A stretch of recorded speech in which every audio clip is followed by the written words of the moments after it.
repercussão internacional, que são as queimadas aqui no Brasil. Ou seja, a realidade nossa não é boa. Nós vamos falar sobre... Que feio esse gancho, né? É horrível, mas já comecei. Realidade virtual. Nós vamos falar sobre realidade virtual. No cinema, no ambiente da dramaturgia. Vamos falar como é essa experiência.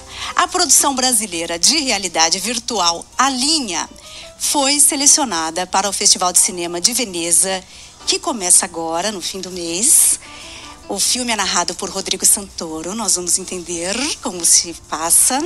Eu há pouco tive uma experiência e vou contar também para os ouvintes. O Ricardo Laganaro, que é criador da produção A Linha, está aqui com a gente no estúdio. Estamos com live no Facebook, com imagem. Ricardo Laganaro, muito prazer pela sua presença aqui. Muito obrigada. Boa noite para você. Muito prazer, boa noite, obrigado pelo convite. Vamos falar um pouquinho dessa brincadeira aí. Pois é, antes vamos conceituar, né? Porque a gente fala de realidade virtual e nem todo mundo sabe exatamente do que nós estamos falando, né? Então, o que é exatamente a realidade virtual? O mais fácil de entender hoje, que as pessoas, pelo menos, mesmo que elas não tenham feito, elas já devem ter visto na TV, em algum comercial, em algum filme e tal, são aquelas máscaras que parecem máscaras de mergulho, que as pessoas botam na cara, só que ela é opaca, né? Você não vê o mundo físico mais quando você tá com ela no rosto. Ela tampa a sua visão e dentro dela tem uma tela que faz com que você veja um mundo virtual para onde que você olhar. Se você olhar para qualquer lado, você vai estar vendo outro mundo que não o mundo físico. E você está vendo não numa imagem chapada, né? É quase imaginar que é como um binóculos, né? Ele te apresenta um novo mundo. Você fica imerso naquele mundo, né? Você fica dentro dele, presente dentro dele. E se for bem feita, é isso. Se você tem uma mesa na sua frente e você puser a cabeça para frente, você se aproxima daquela mesa.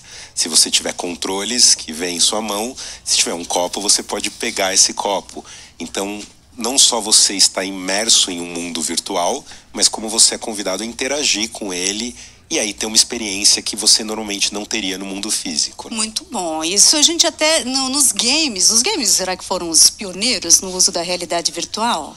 Eu acho que os games foi o que ficou mais fácil de entender como usar essa nova plataforma, né? Os games já têm essa coisa da interatividade, de contar com o usuário para que a história ande para frente. O usuário tem que fazer alguma coisa ali, lá apertando botões e vendo através de uma tela. Mas ele já participa daquele mundo, né? Ao contrário do filme, que você está separado da tela. Pois é, e aí você leva essa experiência, que a gente já tem uma ideia mais concreta por meio do game, porque a gente tem que interagir, tem que cumprir as missões. Sim. E aí você leva para o cinema. Mas aí também com interação, porque o cinema pressupõe a apresentação de uma história e a gente assiste. A gente tá buscando uma coisa que é no meio do caminho, né? Não é o jogo, porque não tem estado de vitória ou de derrota, não tem pontuação, não tem adversário, você não tem que vencer ninguém, você não tem que ter medo de morrer, né? Mas, por outro lado, que no filme é assim, né? Por outro lado, você também interage, né? E você também pode fazer coisas dentro daquele mundo para a história avançar. Então não tem um nome ainda claro, né?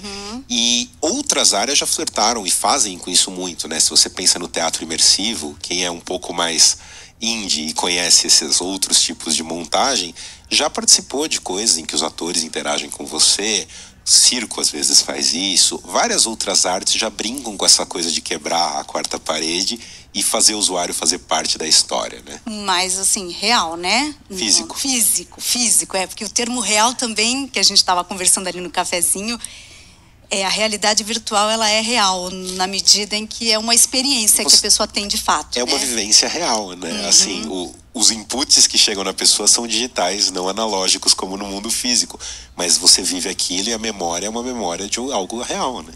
Agora, então tá bom. Então vamos transpor essa situação de você colocar um óculos e assistir um filme em realidade virtual, com a possibilidade de interação.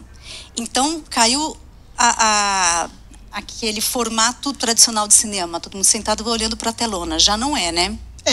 Um meio novo que surge nunca mata o antigo, né? Sim, vai continuar caiu existindo. nesse formato. Para a realidade virtual, não que seria um existe. filme em realidade virtual, uma experiência em realidade virtual, não faz sentido. Tá todo mundo numa cadeira olhando para o mesmo lado. Se você tá com um óculos ou outros dispositivos que você pode olhar e interagir pro lado que você quiser, com o que for mais interessante para você naquele mundo, né? Então é uma experiência individual. Sim, em primeira instância sim, mas você também pode fazer experiências coletivas. Então, vou dar um exemplo. Guerra nas Estrelas. Já tem experiência em parques de diversão no exterior, em que você vai com amigos, cada um bota um óculos, e quando você bota o óculos, você está dentro da Estrela da Morte, sendo um personagem do Guerra das Estrelas com uma missão para roubar uns planos que tem ali. Se você olha para o seu amigo, você vê ele com armadura. O seu amigo real, exato, ou melhor, físico, ele aparece vestido de armadura. Exato, e você também tá de armadura para ele. Se você olha pro seu corpo, você se vê de armadura também. E vocês juntos têm uma missão nesse mundo virtual, né? Isso pressupõe movimento físico. Físico, andar, baixar, correr, pular, enfim. E isso já tem experiências com mais pessoas, mais coletivas, 10, 15, 20 pessoas. E a gente já conhece projetos que esperam ter 200 pessoas ao mesmo tempo, né? Então vira muito mais uma brincadeira quase de faz de conta, de muitas pessoas juntos vivendo uma realidade, um contexto que elas nunca poderiam viver no mundo delas, né? E acho que a grande graça do entretenimento com a realidade virtual é convidar as pessoas para ter vivências que elas nunca teriam. Sim, sim, claro. Mas aí quando entra o cinema, também precisa controlar um pouco a participação das pessoas, né? Super. Porque é uma história a ser contada. Super. Eu acho que isso foi um dos primeiros maus entendidos da realidade virtual, quando ela voltou nessa onda que começou em 2013 para 2014, por conta dos óculos que foram lançados com a tecnologia de hoje, que veio dos smartphones, né? Já tem realidade virtual desde a década de 70, dependendo do olhar que você tem, você fala que tem desde o outro século, né? Mas eram com fotos, ou eram, enfim, coisas ainda muito rudimentares que se usava muito mais em laboratórios de universidades, né? E nessa nova onda teve essa história, como você pode olhar para todos os lados, o diretor não existe mais, se perdeu o controle, o contador de história não decide nada, o usuário faz o que ele quiser. E não é verdade, né? Porque você conta uma história, eu sempre brinco que na vida real, você também pode ficar olhando o tempo inteiro para onde você quiser. Mas se tiver algo interessante na sua frente, você vai olhar para aquilo.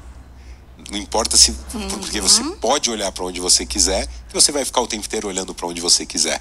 E aí, como criador, a gente tem que criar esse olhar, guiar invisivelmente o olhar das pessoas porque é mais interessante. E aí acreditar que a história vai fazer elas olharem para onde interessa, né? Sim, mas bom, aí também o céu é o limite, né? Pode ter vários formatos, mas eu tô aqui pensando, você tá falando, eu fico imaginando uma exibição de uma dramaturgia por meio da realidade virtual, e claro que a plateia não pode interferir no conteúdo como no teatro, né? Você não vai subir, a menos que a peça interaja com a plateia, mas existe uma história a ser contada. E é uma experiência coletiva, e no entanto estão todos ali presentes. Certo. É um pouco isso, e aí fica a critério do dramaturgo limitar essa participação. E fazer os convites, e aí tem uma coisa de novos formatos que é de estabelecer linguagem, estabelecer gramática, né? Assim como o corte do cinema, quando começou, não existia, e ele foi inventado, e as pessoas se acostumaram a ver ele de uma forma que não parecia um pulo estranho. Eu acho que nesse tipo de conteúdo imersivo e interativo também estão se começando a criar signos que as pessoas vão entendendo quando que é a hora delas interagirem naquele mundo e quando é a hora delas apenas assistirem o que está sendo mostrado para elas.